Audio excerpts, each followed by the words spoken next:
This is the Night Wolf howling at you, and today we're going to go ahead and rumble back to the Masters of the WWUniverse, where we will be looking at the Stone Cold Steve Austin figure, the unpredictable Bionic Rattlesnake. Now, Steve Austin was born as Stephen James Anderson on December 18th, 1964. He's gone by the Stone Cold Steve Austin name, the Stunning Steve Austin name, has been referred to as the Texas Rattlesnake, and has also used the name the Bionic Redneck, which explains the whole Bionic Rattlesnake name on this box.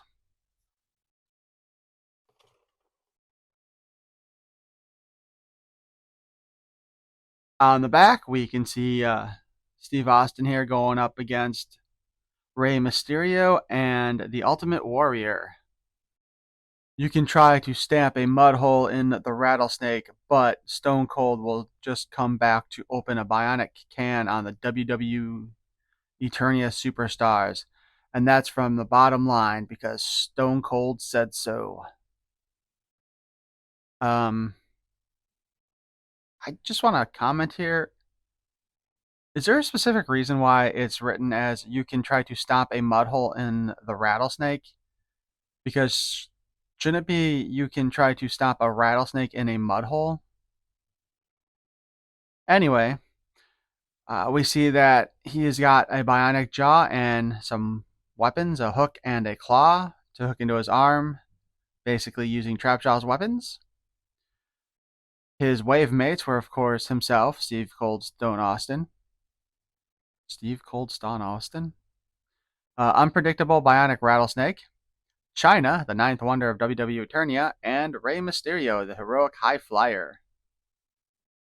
Let's go ahead and open this sucker up.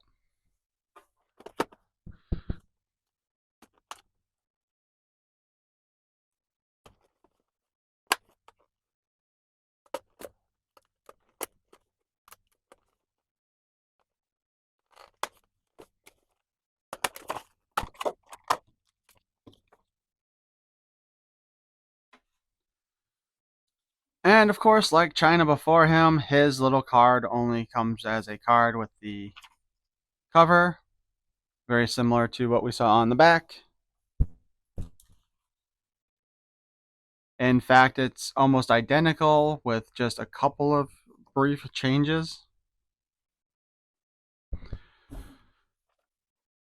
On the back, we get the Stone Cold Steve Austin, unpredictable bionic rattlesnake.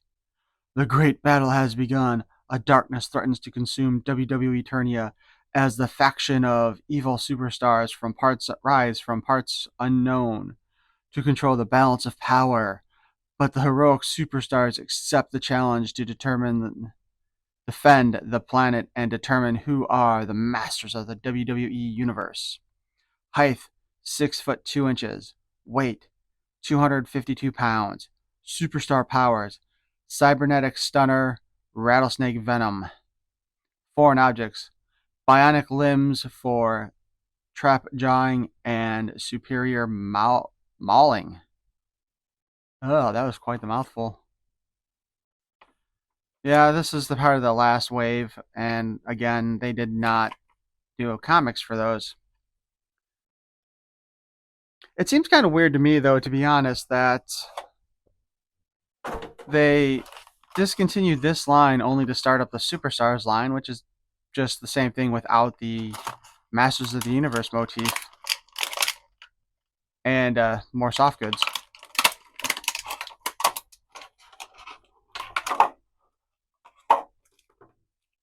I like how they give this big old bag for the one little hook.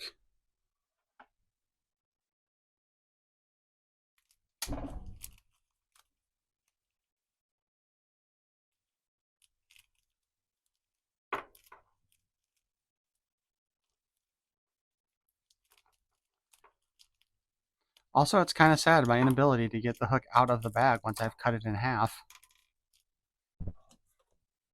The bag, not the hook. Okay, so got a rubber band stuck.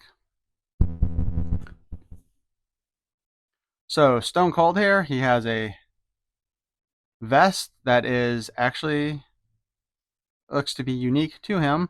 I thought maybe it would be the same as the Fiend's vest, but it is different. Articulation wise, he's got. Actually, the jaw doesn't really move. You can take it off of him,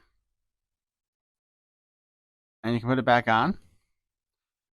His eyes also look like they're red, to me at any rate. So that's supposed to look bionic, or did he have like red contacts that he wore in the ring? Of course, we can take the mouthpiece off there so we can see the. I believe the proper name for that is a Van Dyke. So the red eyes. They got real sloppy on the paint here on the right side of his face. We can see they went way over the edge there, where it's nice and clean on this side. So I guess we can go ahead and just hide his face now, can't we? Not have to not have to see it. Articulation wise, he's got a ball joint. Of course, as you move the head around, if you've got the jaw in place, it is going to knock around a bit.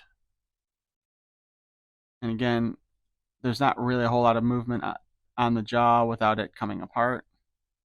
I guess you can get a little bit, but I don't think it's worth doing. We have the articulated arm. In this case, because this is Trapjaw's arm, if you look here, the hinge is super, super tight. And probably because of the design here and the design of this, it's not going to move very much. Because we know on Trapjaw, they had a special designed socket for that figure. But so whenever we try to really move the arm up, it pops out because this hits onto here. However, we can still spin it around. But again, because of the design of the arm, it makes it real difficult to move it all the way around. You actually have to try to force it out a bit more. So, yeah. It's almost easier if you want to try to have the arm going outwards to actually move it and then plug it back in. His other arm, since he is a different arm, does move pretty much the same way as all of the WWE Superstar figures and the Masters of the Universe Origins figures. He does have a hinge over on this side with his mechanical arm. Definitely get it better than a 90 on that part. And because there's a pin in there, we do have a swivel. The weapons hook into this little hole here, so you can actually spin them around if you want. I don't know why, but this cloth seems like it's a little thin to me.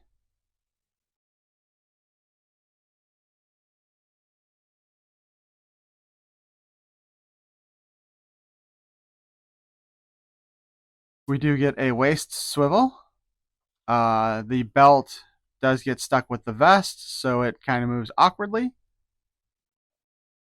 And we do have a couple of these, the holes here for putting the extra equipment in it. However, because of the vest itself, oops, and that's coming loose, you're not really going to be able to put that on underneath it. And this is just kind of a mess. It really is too bad. Like, with the fact that the figures come apart like they do so easily, it's too bad that they didn't just make all these things just solid around here instead of going with the whole, you know, um, little clip thing. But yeah, so if we kind of like work the belt a little bit awkwardly, we can almost, well, maybe if we go up.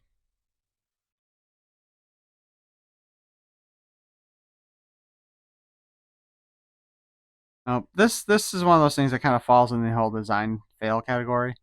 They probably would have been better off actually just putting holes in the back of the vest like they did on the Fiend to hook the extra stuff to. So we won't do that. He can, of course, kick up, yay far, and kick back, yay far. And we can bend his knee and spin it around. Again, we don't quite get the 90 degrees in there.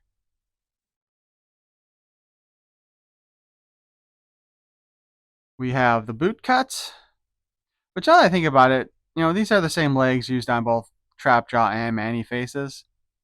I wonder if there's any actual real use you can do with these boots on other figures, or if they just look weird. But we can do the 360 there. We have a hinge, and there is a bit of a spin. But again, like with the previous Trapjaw, Many Faces, and any other figure that uses this boot, the actual design of the shin here, or the ankle, I should say, does hinder movement of the foot itself. I always kind of wish that with these claw weapons that they'd actually make it so it could open and close, so that we could like actually have it grip stuff. And if you've ever seen the movie Ice Pirates, this reminds me of a certain device that was used in that movie at one point. So we can go ahead and we can still put his hook in there. I don't know if this is common, but this is really loose in the groove. Like, I don't think I would be displaying it with the hook in there because it does come off really easy compared to the claw hand.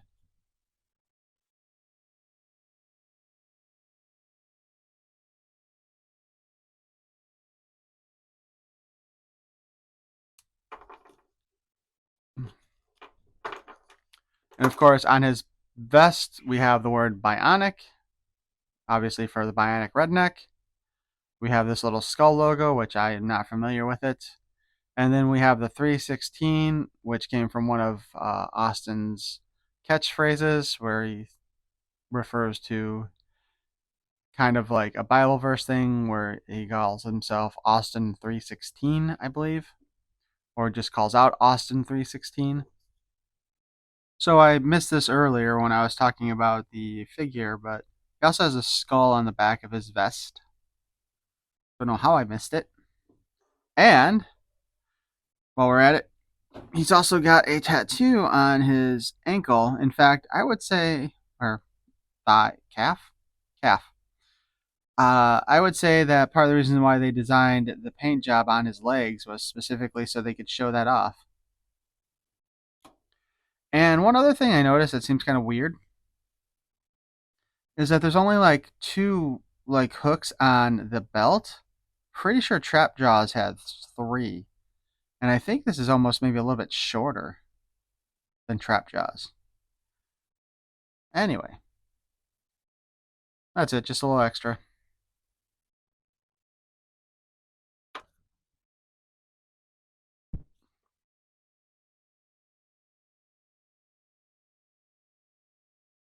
So I think that kind of concludes our look at the Stone Cold Steve Austin Bionic Rattlesnake figure. Let's go ahead and set up a bit of a battle between him and the Fiend, Bray Wyatt. And now, in the Great Skull Arena, we have Stone Cold Steve Austin versus Bray the Fiend Wyatt.